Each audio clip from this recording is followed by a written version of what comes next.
Bismillahirrahmanirrahim. Assalamualaikum warahmatullahi wabarakatuh. Kisah karamah Syekh Abdul Qadir Jailani yang bisa menghidupkan orang mati. Karamah yang dimiliki oleh wali itu tidak hanya nampak ketika hidup saja, akan tetapi setelah wafat, waliullah masih diberi karamah. Dan bagi pengikut Ahlussunnah wal Jamaah, kepercayaan terhadap adanya waliullah dan karamah itu perlu diyakini secara baik. Bahkan 4 imam mazhab sudah sepakat mengenai karamah yang ada pada para wali kita hidup maupun sesudah mati. Habib Muhammad Lutfi bin Yahya dalam Secercah Tinta mengungkapkan, banyak nabi-nabi dari Bani Israel dengan mukjizatnya bisa menghidupkan orang mati. Lalu bagaimana umatnya Rasulullah SAW? Umat Rasulullah pun sama. Jika pada Bani Israel ada nabi yang bisa menghidupkan orang mati, maka umat Nabi Muhammad SAW pun bisa menghidupkan orang mati dengan karamahnya.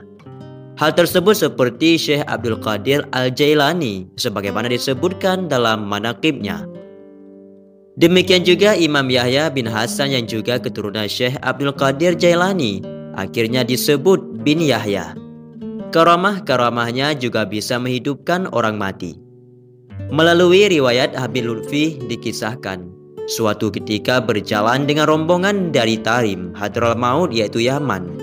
Rombongan tersebut hendak ziarah ke Baitullah Al-Haram Makkah, kemudian ziarah ke makam Nabi Muhammad SAW. Dalam perjalanan ke Madinah setelah dari Makkah, seorang rombongannya ada yang meninggal. Kemudian ada yang melapor kepada Imam Yahya bahwa ada anggota rombongan yang meninggal. Lalu Imam Yahya datang dan memegang telinga orang tersebut dan berkata, "Hai kamu, mau saya ajak ziarah ke jaddana yaitu kakekku Al-Mustafa sallallahu alaihi wasallam. Nanti setelah berziarah ke jaddana Al-Mustafa sallallahu alaihi wasallam, mau mati, matilah. Ayo, kum biiznillah, hiduplah kembali dengan izin Allah." Akhirnya seorang anggota rombongan yang mati itu hidup kembali. Tetapi ketika kembali sampai di Tarim setelah ziarah ke makam baginda Nabi Muhammad SAW, orang tersebut meninggal lagi. Itulah asal-usulnya kenapa disebut bin Yahya, karena mempunyai karamah bisa menghidupkan. Menurut sumber kedua, disebut Yahya itu memang yang diberikan nama adalah baginda Nabi SAW sesuai keterangan Habib Alwi bin Tahir Al-Haddad, Mufti Johor. Karamah-karamah seperti itu tercatat tidak sedikit. Mukjizatnya Nabiullah Uzair, hewan yang sudah mati sekian ratus tahun bisa dihidupkan kembali. Umat Sayyidina Muhammad SAW ada yang seperti itu, bisa menghidupkan hewan yang sudah mati, yaitu Habib Abu Bakar bin Abdullah bin Talib Al-Attas.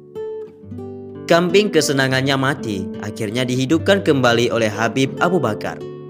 Jika kepada para nabi disebut mukjizat, maka yang melekat pada diri para ulama maupun waliullah ialah karamah. Di antara penjelasan Syekh Soleh Darat As-Samarani yang dikutip Rikza Syamami tentang wali dan karamah adalah dalam syarah Nazam Zawharut Tauhid Syekh Ibrahim Al-Aqani. Wali menurut Ki Haji Soleh Darat adalah seorang arif billah, yaitu mengetahui Allah sekedar derajat dengan menjalankan secara sungguh-sungguh taat kepadanya dan juga menjauhi segala kemaksiatan kepadanya. Artinya para wali itu menjauhi segala macam kemaksiatan berbarengan dengan selalu bertobat kepada Allah Subhanahu wa taala. Sebab wali itu belum kategori ma'sumin, yaitu terjaga seperti para nabi, maka wali belum bisa meninggalkan maksiat secara penuh. Makanya mereka disebut waliullah. Keberadaan wali yang sedemikian agung ini mendapatkan keistimewaan dalam hidupnya. Mereka adalah hidupnya selalu mengingat dan menggantungkan diri dan menyatukannya hanya kepada Allah Subhanahu wa taala semata-mata. Hati selalu menghadap dan pasrah dengan takdir Allah saja. Itulah definisi sederhana mengenai wali menurut Ki Haji Soleh Darat. Adapun karamah menurut Ki Haji Soleh Darat sesuatu yang nulayani adat, yaitu berbeda dari sewajarnya jika dilihat secara kasat mata. Mereka yang mendapat karamah selalu menunjukkan kepribadian baik dan meniru jejak Rasulullah SAW dengan bekal syariah dan baik secara ideologi serta perilakunya. Itulah sekilas tentang kisah karamah Syekh Abdul Qadir Jailani yang bisa menghidupkan orang mati. Semoga saja sekilas kisah singkat di atas memberi manfaat bagi kita semua dan juga dapat menjadi ilmu pengetahuan yang baru. Wallahu a'lam bishawab. Assalamualaikum warahmatullahi wabarakatuh.